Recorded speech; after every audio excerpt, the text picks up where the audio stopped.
Hola people, and welcome to another YouTube episode of AEME Olivia Chats. Today we're talking the ASUU strike, which started on the 14th of February 2022. I'm sure ASUU was hoping that they would have been able to resolve this issue 6 months down the line, but alas, they are no nearer the end of their strike as they have just extended it by 4 weeks. The president of ASUU, Professor Emmanuel hold on a minute while I check that name, Osadeke, who was speaking on an interview on Channels Television on Tuesday, said that the 2 weeks that the president of Nigeria, President Muhammadu Buhari, gave the education minister Adamu on the 19th of July had expired on the 2nd of August. And they were no nearer collecting their salaries than they were when they started the strike in February. According to the Minister of Labour and Employment, Chris Ngige, when the strike started on the 14th of February, that he decided in his personal capacity to speed things up by not having arbitration and instead doing voluntary conciliation. He says they had a meeting on the 22nd of February and then again on the 1st of March, and that they had resolved most of their issues except two, which was part of the 2009 agreement between MOU, between the federal government of Nigeria and ASUU. And the two outstanding issues bordered on conditions of service, which of course means that their salaries were part of those. Now, they had said that with that agreement, the conditions of service were supposed to be reworked, for lack of a better word, reviewed, every 4 years. So they did one in 2009, they did one in 2013.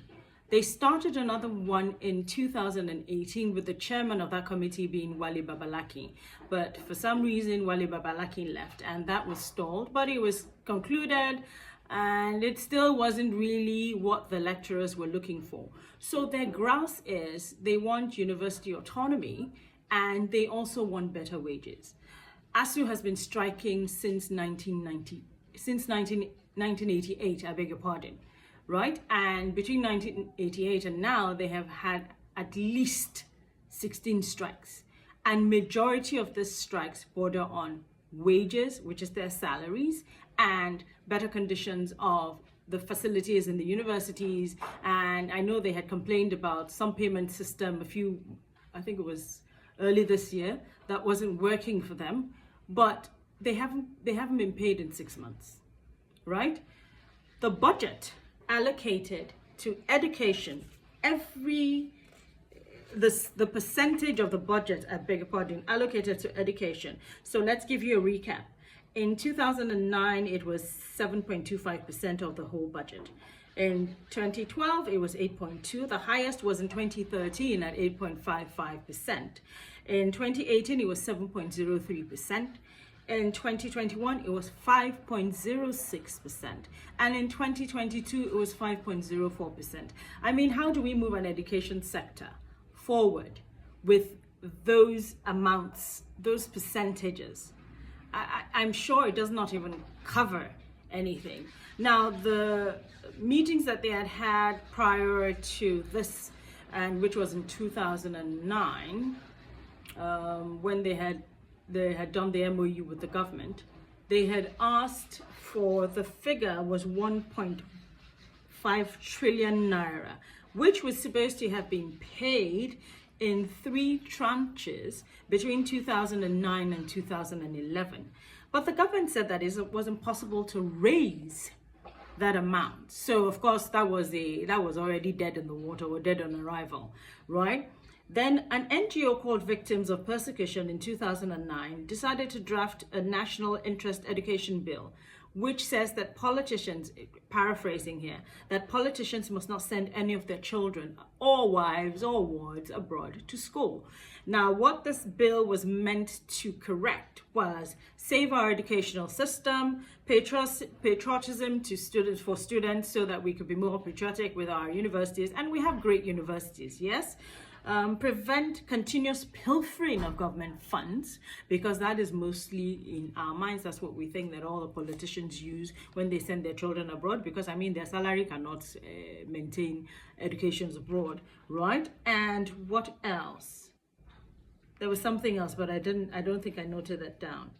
So here is where we are in 2022, right? ASUU has been on strike for 6 months. They have extended it by another 4 weeks. The president issuing an ultimatum to the Minister of Education on the 19th of July. I mean, with all due respect, sir, they've been on strike since February. And then it's July that, it's just hitting attention. It kind of shows, right, or seems to show that the government is not interested in education, right? And if Adamu had not done anything since February, what is going to make him do anything in July? And as we have seen and heard, if you go on to Channels Television, you'll be able to find the interview with Professor Emmanuel Osodeke, which happened on Tuesday, that's the 2nd of August. Nothing has been done. Nothing has been done. So the president issuing a directive didn't work, right? Is it unfair for ASUU to go on strike? A lot of people will say yes. But we forget that these are also parents, workers. For some of them, not all of them, for some of them, that is all that they do, right? And if you're all being owed salaries, and I've been there, right? I've worked in the media for years, and one of my first experiences was not being paid for 6 months. I was warned before I started the job, but I didn't believe that that was actually going to happen. And this was years ago, right? I still didn't get that 6-month salary. So you're threatening them and telling them that they're derailing the educational system, which of course they are. But then again, you're not looking at the root cause, which is their wages, which they need to survive. Because if they stay in school, what they're going to do, and I'm not saying this right, it's not right in any way, is tax the students. And that's not what they should be doing. Students already pay fees. How many federal government universities do we have that are derelict? How many paid or private universities do we have that are functioning? And that's because of the amount of fees that they pay. If it's a government university, then the government should make provisions, adequate provisions in the bill or in their budget to sustain the federal government universities. Right? I mean, it only makes sense, doesn't it? And then if that can't happen, then allow them to run their universities by themselves. Let them find investors. Let them pitch for funds, right? And let them get these funds and run the universities. Let's have guidelines, right? And let's have consequences for actions not done. That is the only way that we're going to move forward. I can't remember, honestly, experiencing strikes while I was in school, and I was in school ages ago. But going by the data that I got today, where ASUU went on strike in 1988, I was in university. ASUU also went on strike in 1990. And they were proscribed by the Babangida administration twice. Once in 1988 and then once again in 1990. So the 1988 was the 7th of August, 1988. And in 1990, it was the, let me wear my glasses so that I'm not reading the thing that is not there. I beg your pardon, in 1992. So when they were proscribed in 1988, on the 7th of August, they were shut down for 2 weeks and all their property was confiscated, apparently. And then they were allowed back in 1990. But they were also proscribed again in 1992 on the 23rd of August. So I was in university in 1988, right? I can't remember it though, but so history is never wrong. So what's the way forward? I like the bill by the Virtuous, let me check that name out. The NGO, which prescribed the, where did I write that down? Victims of persecution, I beg your pardon, right? Where if you're running for political office, if you're holding political office, if you're in government, I would dare say and add, your children should school in all the federal government universities, right? That's the only way that we're going to correct it. When your child is coming home every day and telling you that they don't have light, or they don't have water, or the lecturer did not show up because he has not been paid, perhaps the House of Assembly, members in the House of Assembly and the Senate will start to do the work that they're supposed to be doing, right? Also, the budget is, the percentage allocated to education in the budget is heartbreaking, to say the least. It can't achieve anything, right? So we need to increase the allocation. We also need to set guidelines for how the universities use these funds when they get them.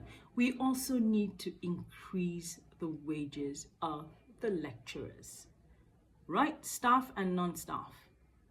We're in 2022 where petrol is selling for above 700 naira a litre.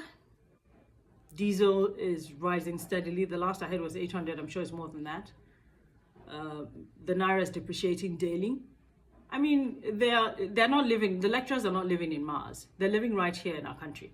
So they're affected by all this rising cost in food, housing.